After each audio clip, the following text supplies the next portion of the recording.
안녕하십니까. 저는 강원병 원장 정석입니다. 반갑습니다. 내가 무더운 여름인데도 이렇게 먼 데까지 이렇게 와주셔서 제가 감사드리고요.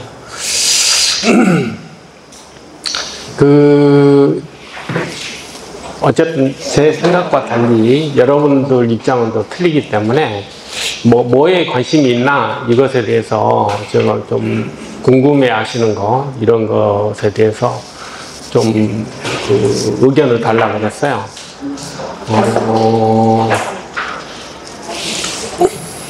요즘 연속국에 뇌종양 환자가 있었던 모양이던데 거기에서 카티 치료하고 그 다음에 항우울제 치료가 효과가 있었다 그런 내용이 있었나 보더라고요. 근데 한국은 아니죠.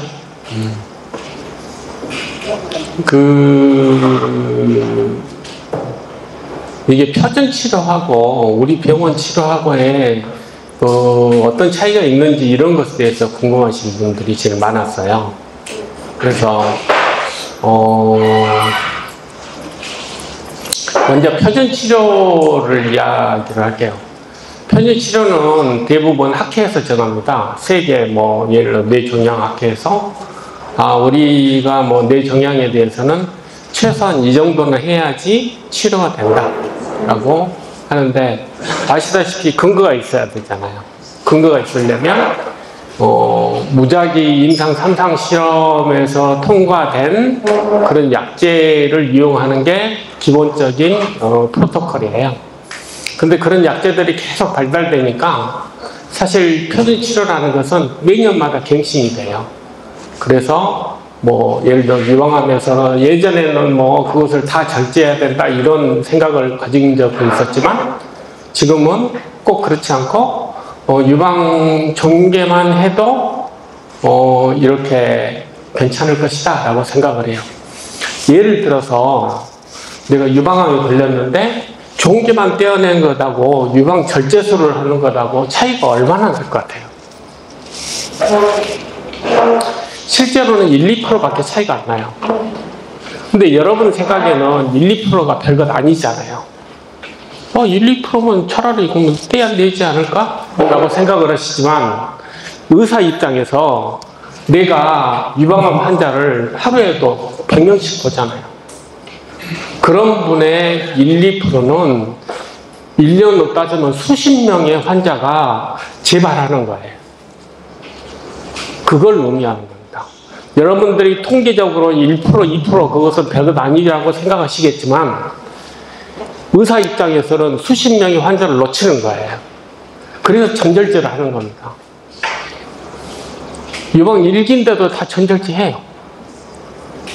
의사의 입장에서는 입장이 틀리기 때문에 그래요. 표준 치료가 수치상으로 별 차이가 없다. 실제로 차이가 1, 2%밖에 재발 차이에 보이지 않더라 라고 하더라도 의사의 입장에서는 굉장히 큰 거거든요. 그런 거기 때문에 우리가 생각하는 표준 치료는 근거 중심의 가장 좋은 치료법이 뭔가를 계속 고민하고 거기에 대해서 하는 거예요. 근데 그러면 우리 병원에서 하는 게 뭐냐? 그러면 이런 일이에요. 제가 예를 하나 들어드릴게요.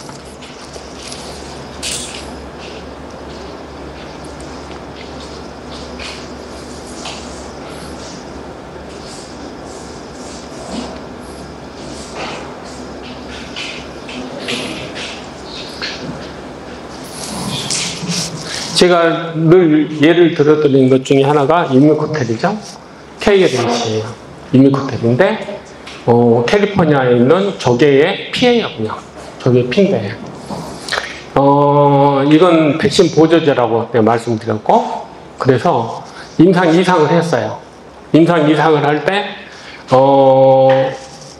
암 백신을 만들어서, 여러분 화이자 백신 유명하니까 잘 아시잖아요. 코로나를 상당히 막았단 말이에요. 그런 것처럼 암 백신을 이용해서 치료 백신을 좀 만들어서 암을 좀 해결해 보자 라는 게 암 백신이고, 그렇다면 돌연변이가 된 단백질을 이렇게 몸에 넣어주면 그것에 대한 항체를 만든다면, 그래서 항체만 만드는 게 아니고 사실은 킬러세포를 만들어야 되는데, 암을 잘 죽이는 킬러세포를 만든다면 종양 문제를 해결할 수 있지 않을까라고 생각한 거예요. 그래서 그 돌연변이가 뇌종양 환자의 한 반 정도에서는 그 돌연변이 단백질을 가지고 있어요. 그러니까 그 단백질을 암 백신으로 만들었어요. 그래서 이상을 했습니다. 이상을 해가지고 보조제를 2가지를 썼어요. 여러분들 잘 아시는 백혈구 올리는 류코스틴하고 KLH를 보조제로 썼어요. 그래서 이상을 했는데, 우리가 기본적으로 뇌종양에서 기본 패러다임은 치료 안 하면 9개월, 방사선 하면 3개월, 항암하면 3개월. 그것이 지금 기본 구도예요. 지금 치료제가, 항암 치료가, 방사선 치료가 된 한 20년 동안 이 프로토콜 변함이 없어요. 그만큼 치료가 어려우니까. 근데, 이상에서는 20개월로 늘렸어요. 그러니까 항암 방사선 5개월을 더 늘린 거잖아요. 5개월 늘리니까 3상을 했어요. 3상을 하는데 나는 이 프로토콜을 왜 썼는지는 잘 모르겠지만, 그대로 이상 그 프로토콜 그대로 했으면 내 생각에 지금 여러분들이 맞을 거예요. 그 돌연변이가 있는 환자들은 그 암 백신을 맞았겠죠. 근데 그 회사에서는 내 생각에 교만한 것 같아요. 그래서 류코스틴하고 암 백신하고를 한 치료제로 하고 이뮤코테를 대조본으로 했어요. 결과가 뭐냐면 효과가 없다고 나온 거예요. 효과가 없는 게 아니에요. 왜냐하면 류코스틴하고 암 백신을 해도 20개월 됐고, KLH 단독을 해도 20개월, 다른 보고에서는 21개월로 나온 거예요. 그래서 임상 3상이 실패했습니다. 그래서 실패했기 때문에 표준 치료에 들어갈 수가 없어요. 테마다마다 효과가 좋은데도 불구하고. 이해하시겠어요? 승인이 안 됐어요. 왜냐하면 입증이 안 됐잖아요. 대조본보다 오히려 효과가 적었으니까. 구글 치면 다 나옵니다. 그러면 내가 환자예요. 환자면 내가 암 백신, 팔지도 않는 암 백신 가지러 다녀야 됩니까? 상품화, KLH 상품화된 거 쓰면 되잖아요. 오히려 효과가 좋잖아요. 암 백신보다. 테모다보다 좋잖아요. 그럼 안 써야 됩니까? 간단히 이야기하면 내 생각에는 그렇지 않아요. 저는 임상의잖아요. 환자한테 좋은 건 무조건 해야 되는 그런 입장이에요. 1%도 아까운 사람. 그러면 내가 임상이고 나는 편의 치료를 위해서 존재하는 사람이 아니란 말이에요. 환자한테 1% 이익이 있더라도 그 사람한테 이익이 된다면 내가 뭘 해야 될 것인지에 대한 고민을 하는 사람이, 암 백신은 물론 안 팔아요. 그 승인이 안 됐으니까. 그렇죠. 이뮤코테를 팔잖아요. 독일에서 만든 보조제 치료로 그냥 파는 거예요. 이게 효과가 없습니까? 탕후다보다 효과가 낫다고 임상 3상에서 이미 이야기했잖아요. 근데 표준 치료 안 들어있으니까 쓰지 말아요?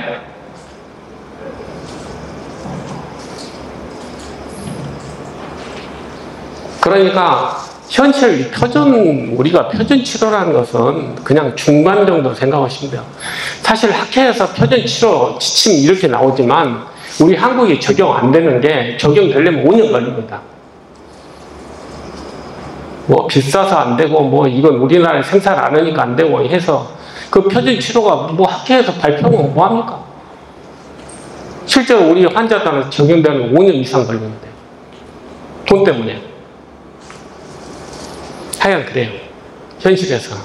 그래서 제 입장에서 환자들한테 조금 조금이라도 이익이 되는 뭔가를 찾아서 제공을 해야 되겠다라고 생각해서 하는 겁니다.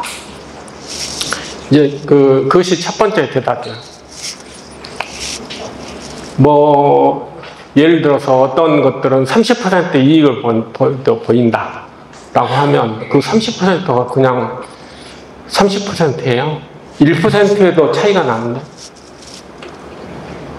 그러니까 그런 점을 이해를 하셨으면 좋겠고, 뭔가 더 하여간 환자분들한테 이익이 되는 뭔가를 해야 되겠다라고 생각을 해서 하는 거예요. 그것이 첫 번째 여러분들 질문에 대한 표준 치료에 우리가 하려고 하는 뭔가가 있다. 그것이 첫 번째인 말입니다. 그럼 뭘 추구하는 거냐? 어떤 걸 추구하는 거냐?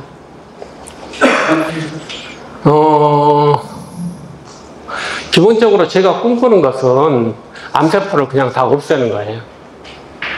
수술이나 방사선이나 이런 방법으로 암세포를 없앨 수도 있겠지만 실제적으로 암세포를 잘 없애지 못하잖아요. 왜? 재발하잖아요.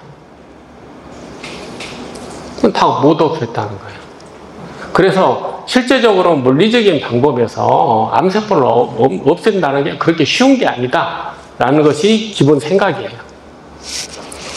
그때도 가끔 제가 말씀드렸지만 우리 세포에 DNA가 2.8m, 눈에는 안 보이지만 2.8m가 있잖아요. 그 중에 5군데가 사실 점박이에요. 우리가 보면 어떤 사람이든 어떤 세포든 간에 변이가 된 걸 찾아보면 보통 2-3천 개씩 나와요. 기본적으로. 아니, 살면서 고달프지 않게 산 사람이 누가 있겠어요? 감기 안 걸린 사람 누가 있습니까? 보통 2-3천 개의 점박이가 있어요. 근데 그 중에서 중요한 부위에 5개 정도가 변경이 되면 속성이 변하는 거예요. 세포 속성이 변해서 그걸 소위 암이라고 그래요. 우리가 괴로우니까 암이라고 하지만 실제적으로 5개 변했을 뿐이에요. 2,000개 중에서 5개 변했을 뿐이에요.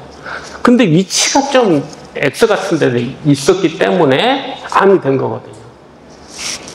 근데 그것을 일반 화학약품이나 이런 걸로 해결할 수 있다고요? 그럴 수 있다고 생각하세요? 그러니까 재발하죠. 그러니까 좀 더 우리 치유라는 것은 뭐냐면 자연에 뭔가 해답이 있다고 생각을 하잖아요. 그래서 이 해답을 할 수 있겠다라고 생각한 게 뭐냐면 제가 저한테 그 이전에 흑색종 이만한 혹이 3년 만에 없어진 걸 보셨을 거예요. 그렇다면 우리가 면역세포를 이용을 해서 뇌종양을 없앨 수 있겠다라고 생각을 했어요. 10몇 년 전에 이제 그 면역세포를 어떻게든지 하면 도움이 될 거라는 건 충분히 이해를 해요. 이해를 하는데 지금 여기 KLH 이것도 보조제예요. 그게 뭐냐면 면역 활성제잖아요. 면역 자극제예요. 그것만으로도 이런 효과를 이룬다면 우리가 면역을 조금 더 활성화시켜서 면역세포로 하여금 암세포를 잘 죽일 수 있게, 참 어려운 내용이지만 암세포를 잘 죽일 수 있게 뭔가를 하면 해결할 수 있지 않을까라는 생각을 10년 전부터 했어요. 그러면 저는 면역치료약이 치료제 책이 한 70만 원쯤 해요. 그걸 보면서 뭘 보냐면 처음부터 끝허리까지 이렇게 해서 안 됐다는 이야기밖에 없어요.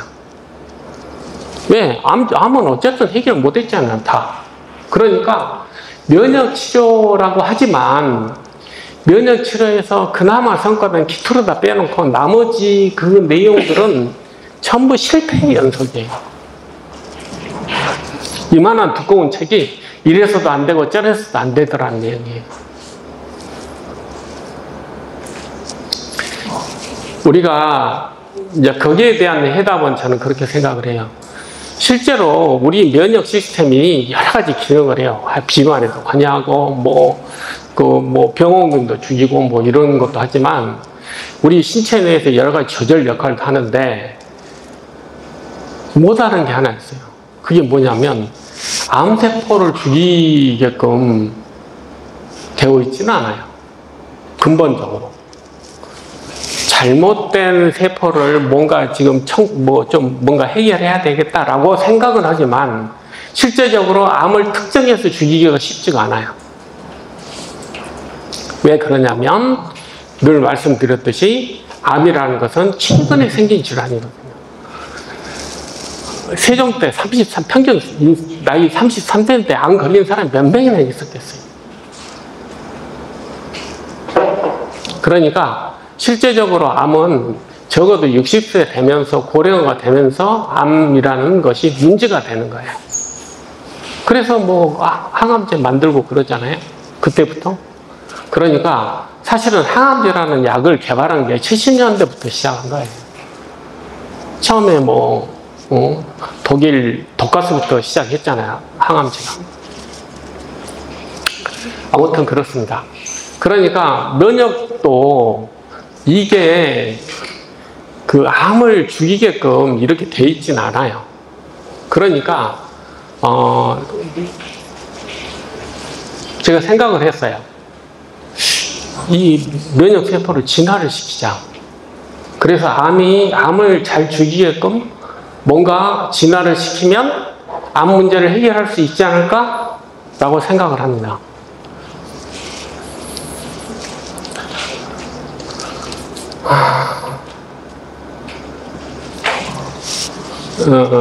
이것이 그거예요. 사실 이것 하는데 거의 5년 걸렸지만,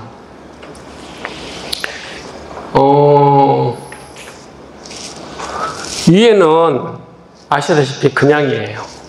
밑에는, 소위 말해서 암을 잘 죽이는, 특히 뇌종양이 중심이니까 뇌종양을 잘 죽이는 면역세포를 만들었어요. 그래서 진짜로 암을 잘 죽이냐? 그걸 봤어요. 그랬더니 없어졌잖아요. 80%가. 실제적으로 해부를 해보면 암세포가 하나도 없어요. 얘들 해서 해부를 했거든요. 이게 그냥 빈말일 수도 있잖아요. 그냥 어쩌다가. 그래서 다시 실험을 했어요. 뒤에는 그냥 놔둔 거죠. 물만 줬으니까. 이건 보통 우리가 NK세포라는 치료제예요. 그냥. 근데 조금 효과는 있지만 아주 힘들잖아요. 근데 진화를 시킨 애들은 확실히 없애긴 없어요. 제가 막 여기서 말씀드리는 내가 잘 만들었다 이게 아니고 뭘 말씀드리고 싶은 거냐면 이것이 의미하는 바가 뭔가를 이해를 하셔야 돼요. 이게 의미하는 바가. 얘가 똑같은 애인데 얘는 암을 잘 죽이게끔 하여간 진화시켜 유전자 조작을 하여간 진화를 시켰단 말이에요. 그러니까 여기서 시사하는 바는 첫 번째는 우리 면역세포가 암세포를 없앨 수는 있겠구나 하는 건 확실해요. 근데 우리가 약품을 만들려면 면역세포는 면역세포 단독으로 문제를 해결해라. 그래야 내가 허가를 해주겠다. 근데 허가 받은 제품이 카티라는 것밖에 없어요. 왜 없겠어요? 만들기 쉽지 않으니까 없는 거예요. 솔리드에 이렇게 없애는 것은 세계 최초라고 보시면 돼요. 중요한 건 뭐냐면 방향이죠. 방향. 면역세포는 우리가 잘만 다루면 그것만으로도 없앨 수 있다는 걸 보여준 거예요. 그것만으로도. 그러니까 그렇다면 제가 여기서 하여간 유전자를 유전자 5개 넣었어요. 5개를 넣어서 그 일을 암을 잘 잡는 일을 좀 잘하게끔 뭔가를 했을 거 아니에요. 그것이 중요한 거 아니겠어요? 뭔가를 잘하게끔 모티브를 준 거잖아요. 그런 것들이 예를 들자면 사실 쥐에다가 NK 주면은 하루 만에 없어져요. 뭐 자기 것도 아니잖아요, 우선. 그러니까 하루 만에. 근데 이것이 쥐에 들어가더라도 한 7일 정도, 우리가 보통 이 경우는 한 7일 정도 사는데, 애는 7일 정도는 살아요. 그러면 7일 동안 일을 할 수 있잖아요.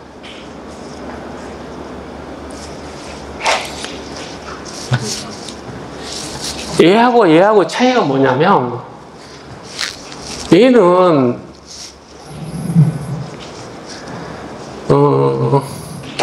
암세포에 잘 가장 못 가냐의 차이예요. 사실은 여기 GD2라고 했지만 GD2는 암하고 상관없어요. 어떻게 생각하냐.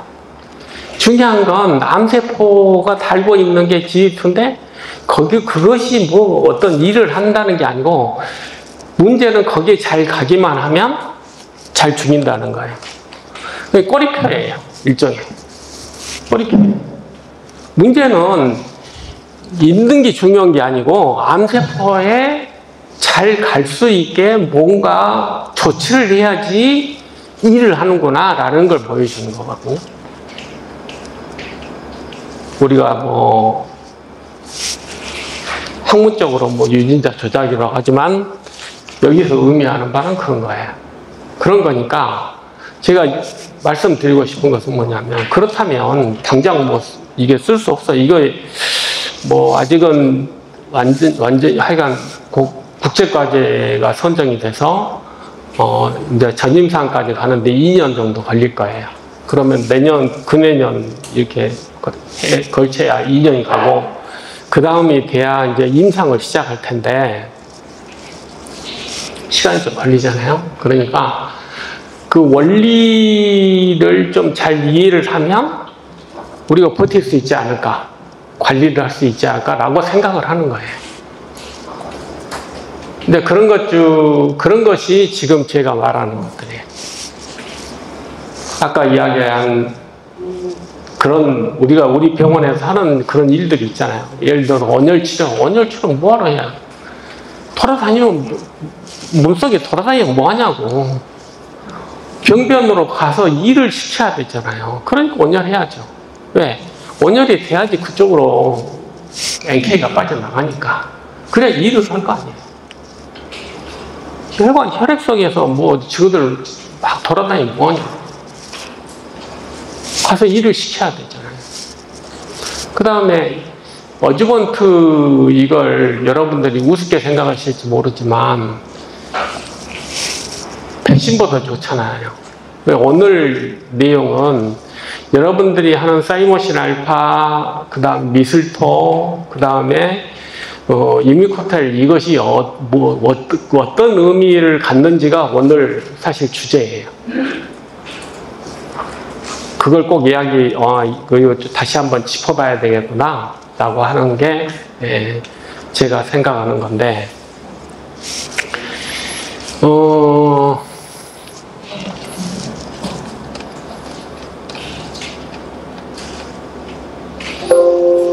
그럼 백신 우리가 뭐 코로나 백신 다 맞아봤잖아요.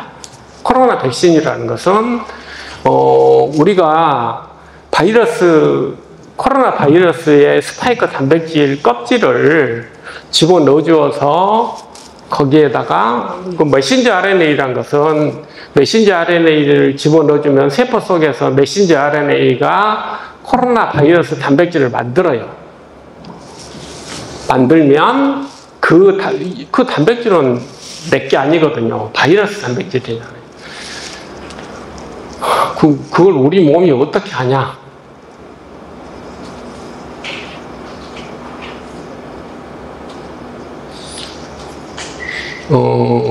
CSI 보세요. 혹시 CSI? CSI를 보면 뭐 찾아내잖아요. 근데 우리 몸이 얼마나 CSI적인 그 기술을 가지고 있냐면 친자 있잖아요. 친자 뭐 이렇게 DNA 가지고 뭐 보잖아요. 그러면 여러분들 생각에 친자 확인을 할 때 DNA를 다 분석을 하는 걸로 생각을 해요. 근데 그렇지 않아요. 한 5군데에서 10군데 무작위로 보죠. 무작위로. 그러면 그것이 일치할 확률이 70억 분의 1이에요. 무슨 뜻이냐면 우리가 DNA가 똑같고 뭐 어쩌고 저쩌고 해도 실제적으로 아까 이야기했잖아요. 내가 일생을 사는데도 벌써 2,000군데가 전박이가 되잖아요. 그래서 실제적으로 그 DNA가 조금 이상을 해도 우리는 그걸 감지하는 시스템이 있는 거예요. CSI가 있어요. 그래서 우리 바이러스가 갖고 있는 DNA는 바로 감지를 해요.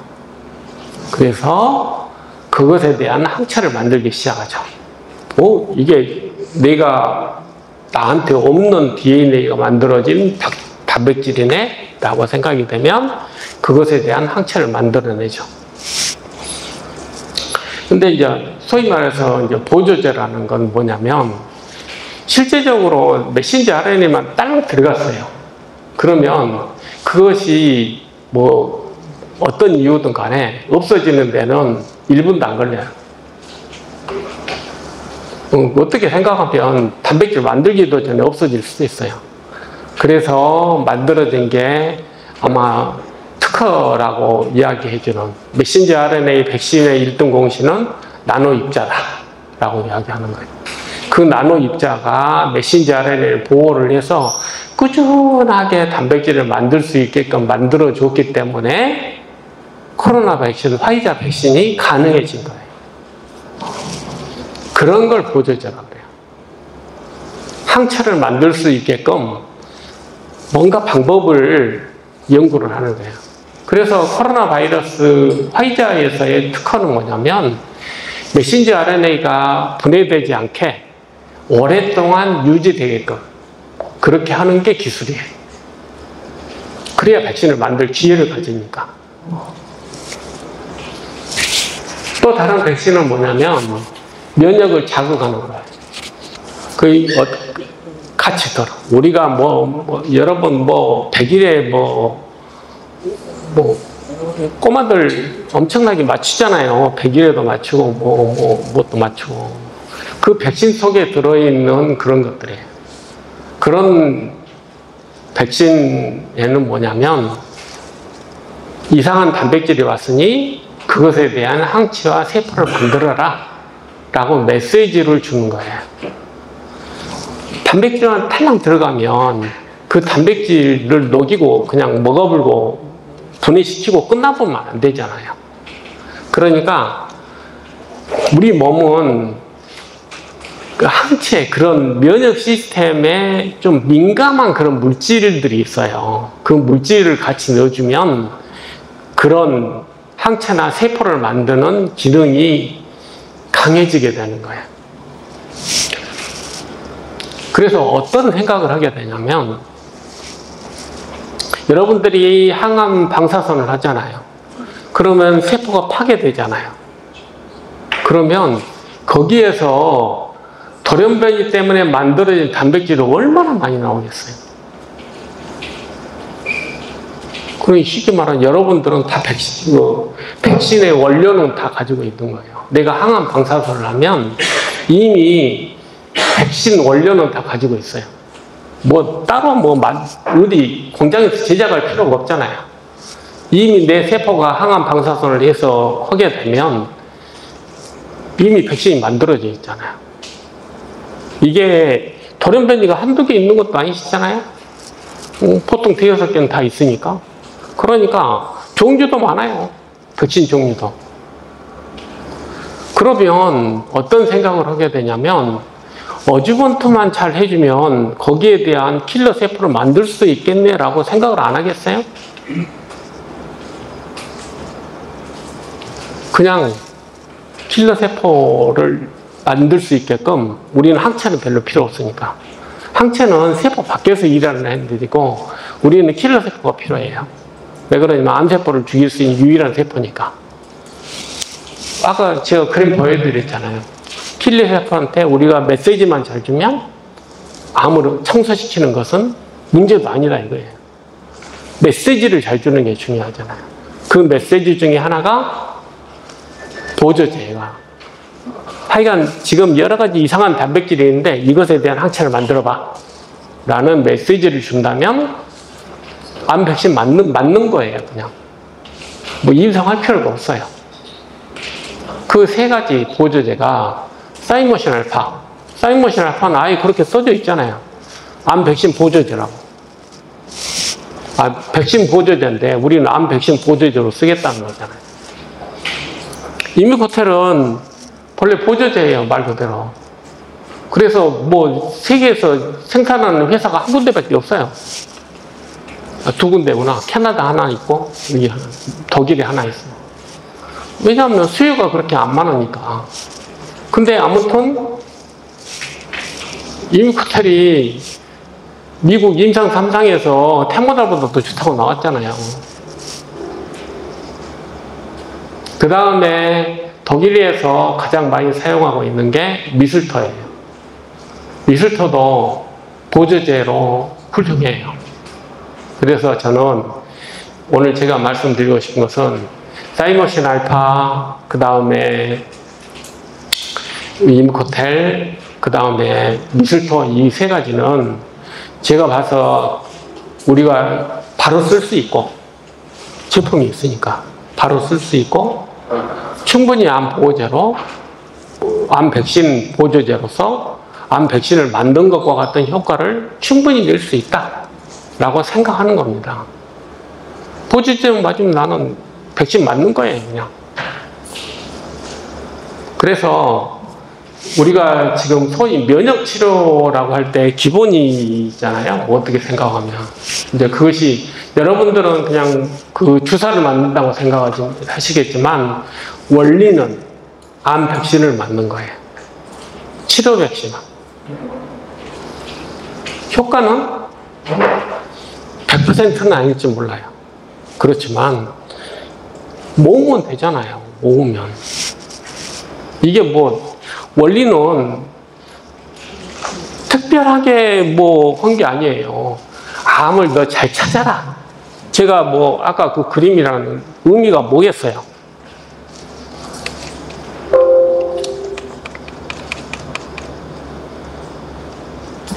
이 그림의 의미는 뭐냐면 면역세포 가만히 두면 안 된다. 어떻게든지 일하게 만들어라. 그 다음에 되도록이면 종양 부위에 가서 일하게끔 만들어주면 그 일을 할 것이다. 그것이에요. 이 NK가 변한 게 아니에요.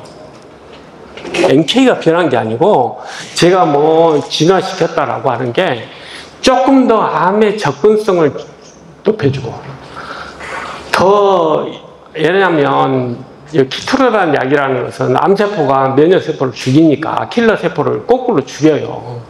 그러니까 그걸 못하게 하는 항체 치료제가 키토르다잖아요. 그러니까 키토르다를 뭐 대포를 써더라도 잘 살 수 있게 만들고 그런 것밖에 없거든요. 그러니까 결국은 접근성, 양 이런 것의 문제예요. NK가 속성이 변한 게 아니에요. 있는 NK를 가지고 사용한 거잖아요. 그러니까 결국은 우리가 기회를 많이 만들면 충분히 승산이 있다는 거예요. 그래서 우리가 지금 그 다음에 많을 때보다는 적을 때가 훨씬 더 유리하지 않겠어요? 적을 때. 그 다음에 내가 항암 방사선 할 때 훨씬 더 유리하잖아요. 백신 펑펑 그러니까 항암할 때 괴롭다 이렇게 생각하실 수도 있지만 암 백신 많이 만들어지고 있네 라고 생각하실 수도 있는 거예요. 이걸 내가 기회로 삼아야지. 그러지도 않아요. 그러니까 생각하기 나름일 수도 있다는 얘기예요. 나한테 어려운 것들을 치료적으로 잘 활용하는 것도 좋은 방법 중에 하나다. 라고 생각하는 거예요. 그래서 우리가 지금 저희 병원에서 한 프로토콜은 뭐 별 것이 있었지만은 가장 그래도 근거가 있는 것만을 대상으로 우리 치료 그런 전략을 짠 거고요.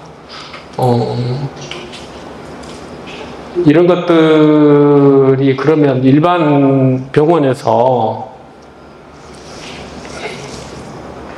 왜 잘 모르냐?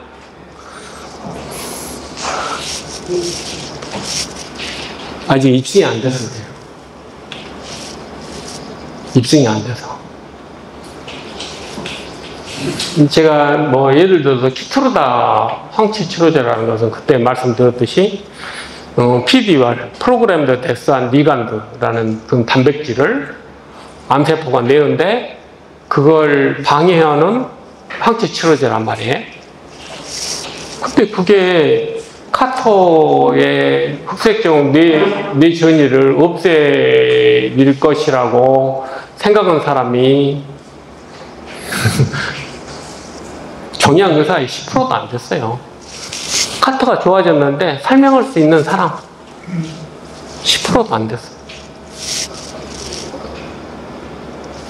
저는 지금 이 생각을 일반 의사가 하기가 쉽지는 않다고 생각해요. 왜냐하면 꿈 같은 이야기니까. 처음에 5년 전만 해도 만약에 내가 이런 세포를 만들 수 있다고 그때 제가 그랬어요. 이건 꿈의 면역세포다. 내가 꿈꾸던 면역세포다. 왜? 모든 논문에서 이런 세포가 있다면 암 문제 해결할 텐데 이런 세포가 만들어지면 암 해결할 건데 라는 걸 만든 거잖아요.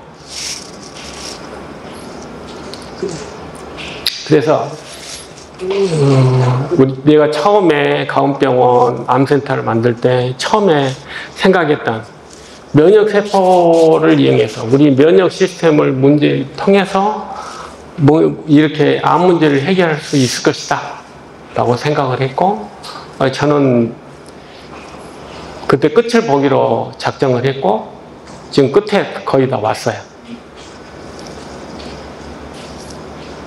입증할 겁니다. 우리 면역세포를 진화시켜서 암 문제를 해결하겠다. 밤에 좀 편하게 좀 자고 싶다. 그것이 제 꿈이에요. 일단은 그것이 실현되려면, 여러분들이 하려면 그래도 좀 시간이 필요하니까 거기서 의미하는 바를 잘 활용을 해서 일단 잘 버티자 라고 생각하는 게 현재의 제 입장이고, 거기서 시사하는 바, 아까 말씀드렸듯이 이민코탈만 해도 항암제 방사선만큼이나 좋잖아요. 그것만 있지 않잖아요. 그 다음에 온열하면 보통 효과가 2배 간다고 생각하거든요. 그러면 그것만 해도 몇 년 보시는 거잖아요. 그러니까 제가 말씀드리고 싶은 것은 일반 대학병원에서 표준 치료가 되려면 앞으로 10년은 더 걸릴 텐데, 아무튼 그때까지 뭐 내가 기다린다는 건 좀 그렇고, 하여간 그 원리를 잘 이용을 해서 잘 관리를 하면 충분히 기회가 올 것이다 라는 걸 다시 한번 말씀드리고 싶어요.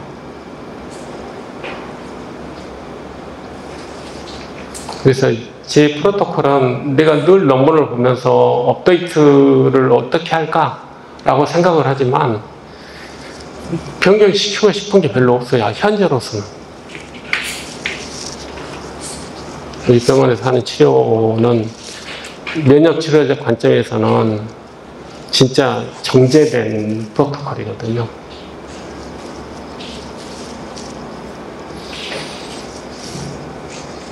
일단은 오늘은 여러분들이 흔히 맞는 주사의 의미를 다시 한번 리마인드 하는 걸 목표로 했습니다.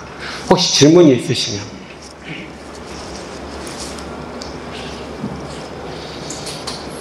네. 네? 이제 부정이 왜 생기는지를 이해를 해야 돼요. 부정이 일단 우리가 예를 들어서 우리가 조직이 손상됐다고 가정합시다. 네, 뭐 이렇게 뭐 공발이 났다고 종기가 났다고 생각해도 좋고, 뭐 그러게 되면 대부분 붓잖아요. 우리가 염증의 5가지 뭐 증상 뭐 이럴 때 열이 난다, 빨갛게 변한다, 그 다음에 부종이 생긴다, 뭐 이런 염증의 조건이에요. 염증이라는 현상이 생기면 부종이 생기는데, 그러면 부종이 왜 생기나를 생각해야 될 거 아니에요. 부종이 왜 생기냐면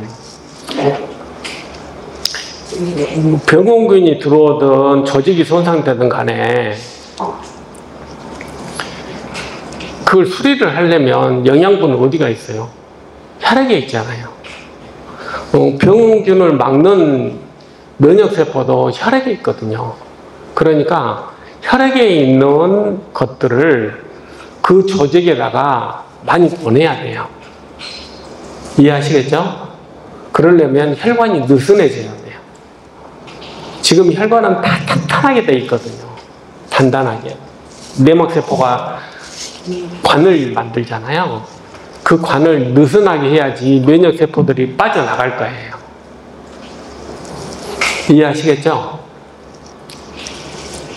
내막세포보다 면역세포가 좀 작긴 하지만 아무튼 빠져나가야지 조직으로 가잖아요. 그래서 염증이 되면 이렇게 느슨해져요. 혈관이. 느슨해져서 면역세포도 빠져나가게 되고 물도 같이 빠져나가요. 그래서 부종이 생기거든요. 그러니까 이렇게 생리적으로 먼저 부종을 설명하자면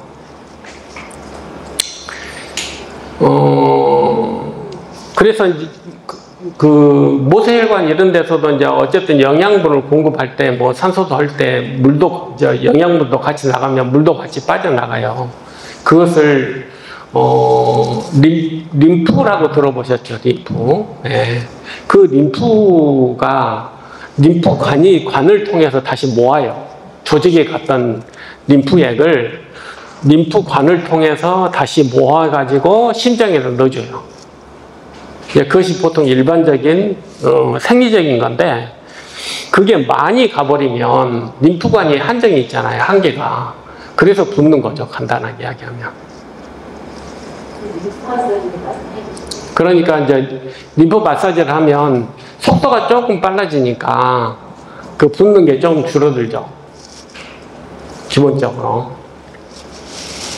그래서 사실 이렇게 혈관 밖으로 우리가 뭐라 그래야 되나, 혈장 이렇게 물 있잖아요. 물은 늘 이렇게 밖으로 우리 혈관 밖 조직으로 계속 보내게 돼 있어요. 그것을 림프가 이렇게 해서 하는데, 대부분 이제 림프절에 전이가 또 된다 그래가지고 림프절을 많이 빼내잖아요. 이제 그러다 보니까 통로가 막혀서 뭐 유방암 환자들이 이렇게 팔에 부종이 생기기도 하고 그러죠. 기본적으로는. 아무튼 이제 그래요. 부종을 없애는 방법은 이제 그것이 기본 원리예요. 그 물리적으로 제가 설명한 거예요. 부종에 대해서. 그러면 그냥 염증이 있으면 그냥 무조건 뭐 그냥 이렇게 혈관이 느슨해지는 게 아니에요. 가서 내막세포한테 좀 느슨하게 만들어 라고 메시지를 줘야 되잖아요. 그게 염증 수치라는 거 들어보셨을 거예요. 그런 사이토카인이라는 소위 말해서 모든 세포, 우리 몸에 있는 모든 세포는 그걸 분비하게 돼 있어요. 내가 뭐 손상이 됐어. 그러면 사이토카인이라는 거 분비를 해가지고 나를 행동을 변화시키는 거거든요. 내 세포의 행동을 변화를 시켜야 되는데 그 사이토카인이 과도해지면 몸이 붓겠죠. 이제 그것은 이제 약간 그 생화학적으로 설명하는 거예요. 그러면 이제 거꾸로 그 사이토카인이 너무 사이토카인 폭풍 신드롬이라고 들어보셨을 거예요. 코로나 때 뭐 들어보시지 않으셨어요? 사이토카인이 너무 많으면 죽기도 하더라 뭐 이런 내용이잖아요. 그러니까 사이토카인이 너무 많으면 우리 생리적 기능을 너무 뭐 하니까 그걸 조금 줄일 필요가 있다 라고 생각을 해서 그걸 줄이는 약물을 쓰면 좀 도움이 되겠죠. 기왕이 뭐 나왔으니까 코로나에 부작용이 생기면 타이레놀을 먹잖아요. 왜 아스피린을 안 먹고 타이레놀을 먹는지 아세요? 아스피린, 타이레놀은 진통해열제예요. 아스피린은 진통해열제 플러스 항염제예요. 근데 우리가 코로나는 것은 일종의 염증을 일으키는 거거든요. 염증을 일으키는데 아스피린 먹으면 항염작용으로 해서 오히려 효과가 떨어질 수도 있잖아요. 타이레놀이 좋아서가 아니고 타이레놀이 항염작용이 없기 때문에 타이레놀을 드시는 거예요. 이제 이해하시겠어요? 우리는 백신이라는 것은 일종의 염증을 좀 일으키는 그런 작용을 해야 되는데 아스피린을 먹어버리는 항염작용입니다. 이제 첫 번째 그 예를 하나 들어드리고 두 번째로 진짜 그 암을 예방하는 약물이 뭐가 있을까? 그걸 연구를 해요. 연구를 하는데 그냥 연구를 하면 이게 잘 안 되지만 뭐 대상자가 한 5만에서 10만쯤 되면 어떤 연구를 할 수가 있냐면 쌍둥이 같이 산 사람을 실을 수가 있어요. 인종별로, 그 다음에 나이별로, 생활 습관별로 진짜 쌍둥이하고 비슷한 그런 생활을 했던 그런 사람을 추릴 수가 있어요. 그러면 비교 연구를 할 수가 있어요. 변수가 유일하게 최대한 다른 변수는 줄이고 변수가 유일하게 아스피린을 먹는 사람과 안 먹는 것만 구분되는 사람을 추릴 수가 있어요. 한 뭐 100명에서 200명 추릴 수가 있어요. 그러면 아스피린이 주는 효과를 검증할 수가 있잖아요. 그렇게 해서 검증을 해보면 약물 중에서 아스피린, 그 다음에 메트포르민, 비타민 D가 암을 예방해요. 현재 확인된 것은. 그러면 아스피린은 왜 암을 예방할까? 아스피린은 뭐 때문에 그 연구가 가능해졌냐면 사실은 아스피린의 해열작용이 아니고 해열 진통 소염작용이 아니고 아스피린의 항혈전작용 때문에 그래요. 우리가 혈전이 많이 생기잖아요. 뭐 그래서 뇌 경색이 많이 생기고 그런 사람들은 아스피린 하나씩 먹거든요. 근데 그 아스피린을 사실은 뭐 여러 가지 뭐 이유 때문에 뭐 하여간 혈관이 막힌 사람들은 아스피린을 옛날에 많이 먹었잖아요. 요즘에는 다른 약물이 많아서 잘 사용은 안 하지만 옛날에는 아스피린밖에 없으니까 그걸 먹었단 말이에요. 그랬더니 암이 50% 최소한 30%에서 50%가 발생이 덜 됐어요. 그러면 왜 발생이 덜 됐느냐? 항염작용입니다. 항염.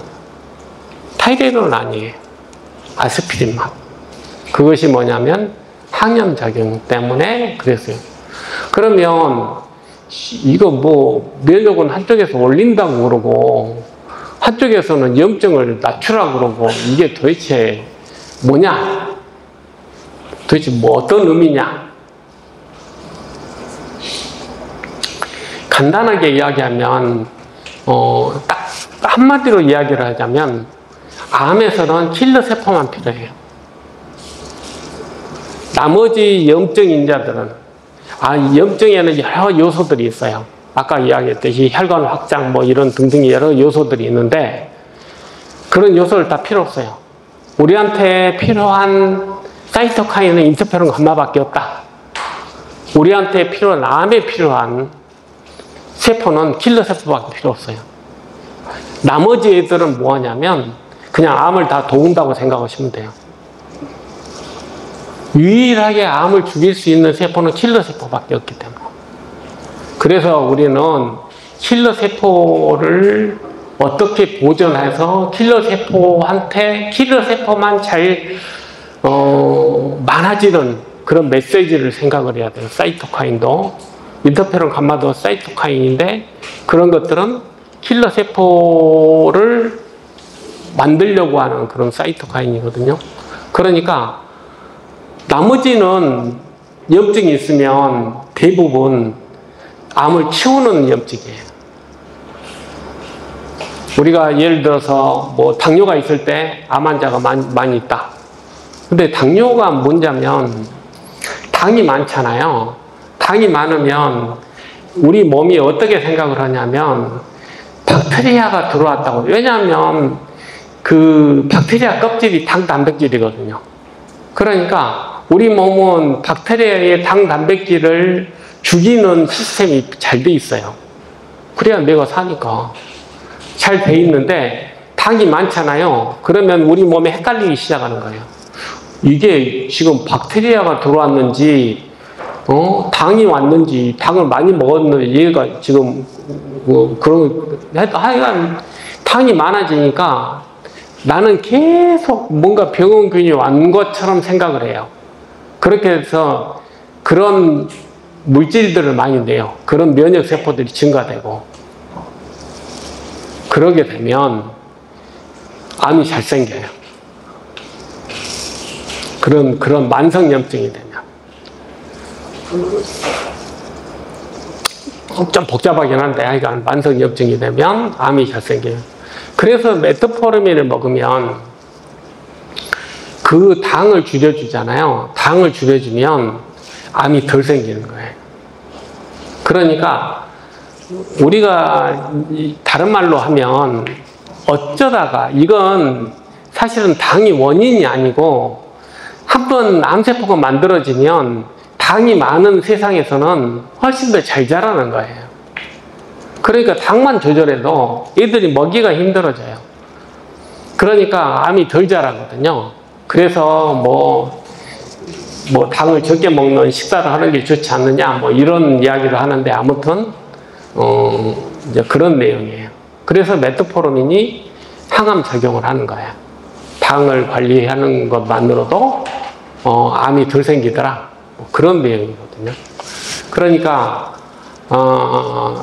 다시 말해서 이제 부종이 생기면 뭐 여러 가지 뭐 심장의 기능이 떨어지기도 하고 콩팥의 기능이 떨어지기도 하고 그렇지만 기본적으로는 나한테 염증이 생겨서 그런 거거든요. 근데 암에 염증이 생기는 건 그렇게 바람직스럽지 않아요. 왜냐하면 그 진물, 소위 진물이라고 그러잖아요. 진물, 우리가 상처가 나면 진물이 많이 나오잖아요. 그래서 진물만 뽑아서 상처에다 해주면 더 빨리 낫더라. 뭐 그래서 뭐 그런 치료도 하고 그래요. 근데 그 진물애가 성장인자가 많아요. 치료를 해야 되잖아요. 치료를 해야 되니까 빨리 안 물게 해야 되니까 성장인자가 많은데 암이 그걸 노리거든요. 그러니까 되도록이면 당만 좀 조절해도 암이 힘들잖아요. 그런 것처럼 그 성장인자도 암이 가져가면 나한테 좋을 게 없잖아요. 그래서 되도록이면 부종이 없는 게 나한테 유리해요.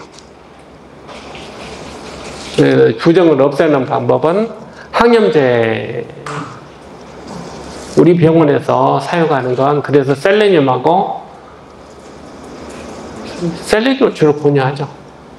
셀레늄이 그런 문제를 해결하는데 탁월한 효과를 가지고 있어요. 사실은 셀레늄이 들어간 단백질이 여러 가지 효과를 내는데 아무튼 그래서 여러분들 뭐 치료할 때 셀레늄을 거의 외우고 있잖아요. 특히 뇌부종일 때 제가 셀레늄을 하는데 효과는 좋은 것 같아요. 아무튼 그래서 부종이 없으면 아무튼 내 치료에는 도움이 된다. 그리고 그것은 내가 선택한 방법은 내가 타이레놀, 브루펜 이것도 좀 써봤는데 셀레늄 같이 효과가 좋은 게 없어요. 그래서 내가 셀레늄으로 처음에는 브루펜 주사나 뭐 이런 것도 많이 써봤어요. 근데 셀레늄이 제일 효과가 확실한 효과를 보여줘서 그리고 안전해요. 부작용이 없어요. 그래서 셀레늄을 선택했고 지금 그것이 기본 프로토콜이 되어 있습니다. 네. 이제 요약을 하자면 부종은 생리적인 현상이다. 내 몸에 어떤 문제가 생기면 생길 수 있다. 두 번째, 부종은 암 면역에서는 좋을 게 하나도 없다. 우리는 킬러 세포만 필요한데 다른 면역 세포 있는 것은 암을 키우는데 기여를 하기 때문에 또 부종 자체도 암을 키우는데 기여하기 때문에 되도록이면 없어야 된다.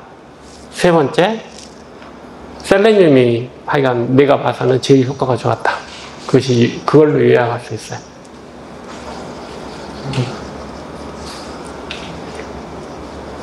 또. 네. 질문해도 되죠? 질문해도 되죠? 네네. 그 말씀 중에 당을 적게 먹으면 암이 더 자란다. 그 말씀 하셨잖아요. 그 식사 그거 이야기 하시는데, 뇌종양하고 일반 종양하고 좀 틀린 게 뭐냐면, 우리가 페트 찍잖아요, 페트. 페트는 뇌종양이 잘 안 찍긴 하지만, 일반 암 환자들은 페트를 많이 찍잖아요. 그러면, 빨갛게 나오는 데가 있어요.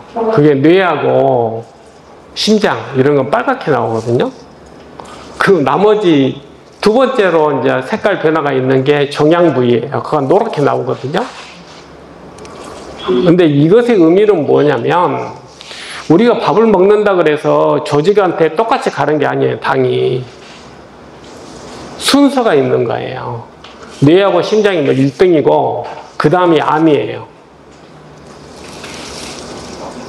그 뭐 순서가 뭐 2등이니까 뭐 별것 아니다라고 생각하실지 모르지만, 내가 굶어요. 굶으면 애를 분해시켜서 나온 에너지를 암이 가져가요. 그게 카키시아라는 거예요. 내가 먹든 안 먹든 간에 순서적으로 배당이 되게 돼 있어요. 그 정도로 강력한 겁니다. 근데 뇌종양에서는 내가 별로 당에 대해서 그렇게 이야기하지 않는 게 뭐냐면, 우선은 내가 밥을 안 먹는다 그래서 노란 게 없어지지 않아요. 그것은 같이 먹는 것의 중요한 포인트는 권력이거든요. 힘이거든요. 파워예요. 내가 예를 들어서 이를 먹는다 그러면 뇌하고 걔들 세 개만 먹고 나머지는 굶을 거예요. 그걸 이야기하는 거거든요. 그 점을 이해해야 되고, 두 번째로는 뇌는 서열 1번이에요. 아무 못 먹어도, 내가 예를 들어 다른 암이 있어도 아무 못 먹어도 뇌로는 갑니다. 당은. 이해하시겠어요? 빨갛다는 건 그런 걸 의미하는 거예요. 내가 뭐 밥을 안 먹고 이건 중요한 거 아니에요. 당은. 뇌에서는 그렇습니다. 왜? 뇌는 600g이 안 되지만 에너지의 산소의 20% 쓰고 막 그러잖아요. 뇌가 없으면 나는 죽거든. 그러니까 순서 1번이에요, 그냥. 뇌하고 심장은 1번이니까 그렇게 생각하시면 돼요. 그래서 먹는 건 제가 뭐 특히 뇌종양에서는 별로 관여하지 않아요. 내가 다른 뭐 위장관이나 뭐 이런 것이라면 조금 더 식사나 뭐 이런 것에 조금 더 까다롭게 볼 수도 있지만 뇌종양에서는 어차피 서열 1번이기 때문에 그래서 별로 강조하지 않습니다. 네, 또 하여간 오늘 제가 말씀드리고 싶은 것은 치료하시면서 힘든 걸 그냥 대신 나온다고 생각하시고 치료 기회로 생각하세요. 그러면 결과가 좋잖아요. 이미 보여줬잖아요. 당장 쓸 수 있고 활용할 수 있는 거니까. 이게 또 질문 하나가 있었는데 그 영화에서 뭐 항우울제가 좀 도움이 된다 뭐 이런 내용이 있었나 봐요. 근데 저는 이제 이거예요. 그게 뭐냐면 특히 뇌종양 같은 경우는 약물을 쓰기가 힘들잖아요. 그러니까 뇌로 들어가는 약물 중에서 혹시 암에 도움이 되는 건 있지 않을까라고 생각을 하고 그것에 대한 연구를 해요. 연구를 하는데 물론 항우울제도 있어요. 뇌로 들어가니까 작동되잖아요. 여러분들이 제가 좀 주목하는 것은 우선 당뇨약은 도움이 돼요. 그 다음에 고지혈증 약물도 도움이 돼요.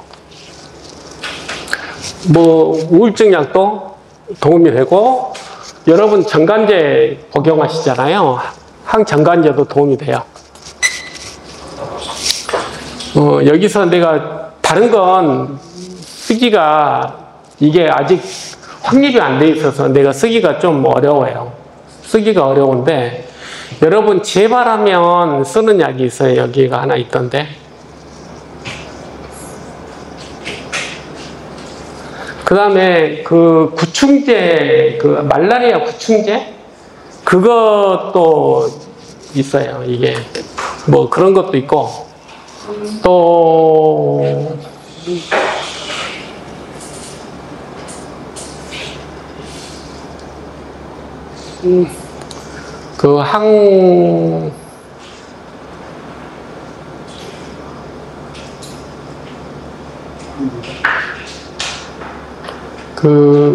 항암제 중에 여러분 2차로 쓰는 항암제 빈크리스틴이라고 있는데 그것도 뇌에 좀 작동된다 그래서 여러분 2차 항암제로 사용하고 있어요. 현재 공식적으로 사용하고 있는 것은 빈크리스틴 하나예요.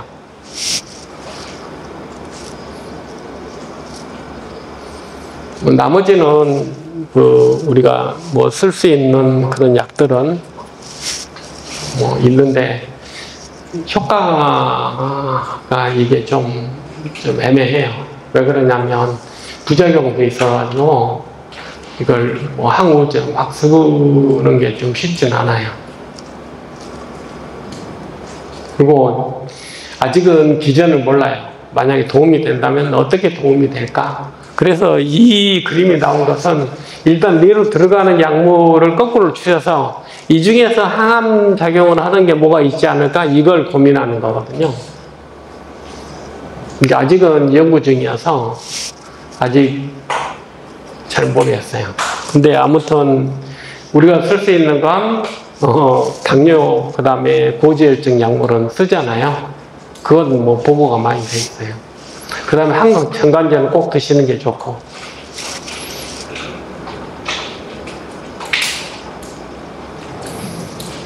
네. 오늘은 이만 마치겠습니다. 네, 감사합니다.